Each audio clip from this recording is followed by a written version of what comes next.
masih juga menemani Anda. Kalau tadi sebelum jeda kita sudah dengarkan bagaimana pandangan dari panelis melihat dan juga menilai apa yang disampaikan oleh Pak Anies Baswedan yang kemudian ada serangan balik juga dari Pak Prabowo Subianto. Lalu apa kata para jubir yang mewakili mereka? Oke, kita akan langsung mulai dari nomor 1, 2, kemudian 3. Bang Saud, ketika melihat tadi ya, kita lihat sama-sama potongannya mengenai penguatan demokrasi.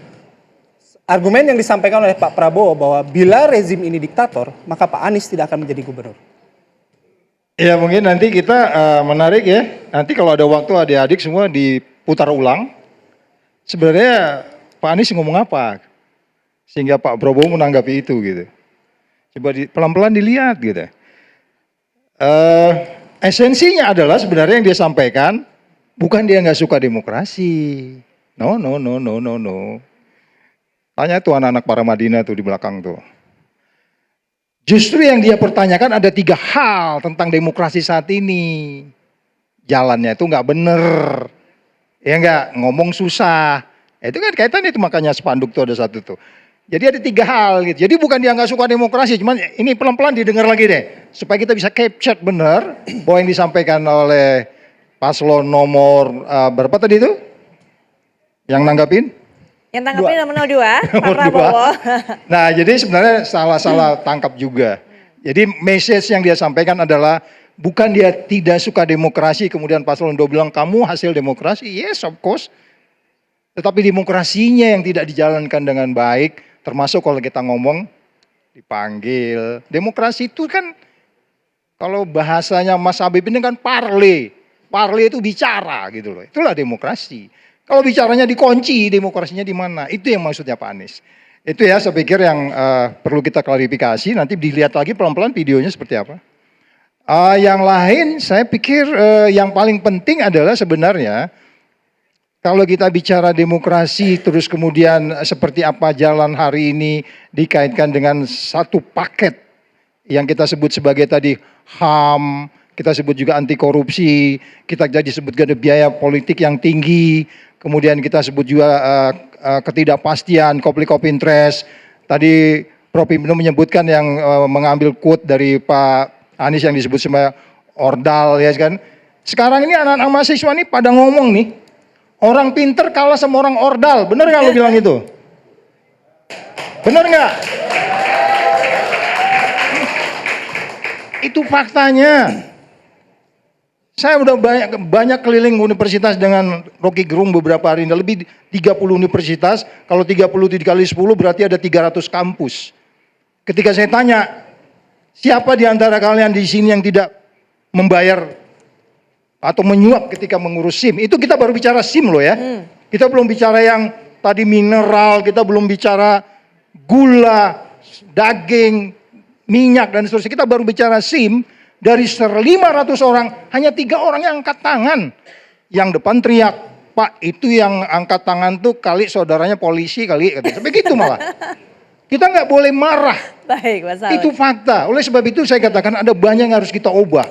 Perubahan itu. Kita mulai dari yang sangat kecil sampai yang besar. Itu, terima kasih. Baik, Bang Habib silakan. Apa sih yang coba ditunjukkan oleh Pak Prabowo dengan counter attack-nya itu? Pantun dulu nih. Pantun lagi. Jawab ya. Ikan hiu makan sawo. Cakep. Iya, jadi gini. Ya, tadi cerdas sekali ya. Cerdas sekali tadi yang disampaikan Pak Prabowo menanggapi Mas Anies ya. Ini intinya adalah orang yang memandang secara pesimis dan optimis saja terhadap apa yang sama-sama bisa kita lakukan ya. Bahwa demokratisasi ya, bagaimana membuat situasi lebih demokratis itu adalah tugas kita bersama.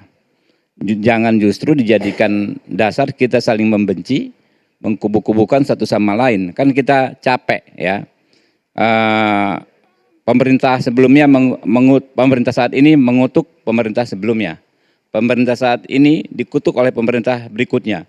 Itu menjadi lingkaran setan. Kutukan kalau itu terus kita pelihara. Itu yang semangat disampaikan oleh Pak Prabowo. Memang tentu belum 100% benar.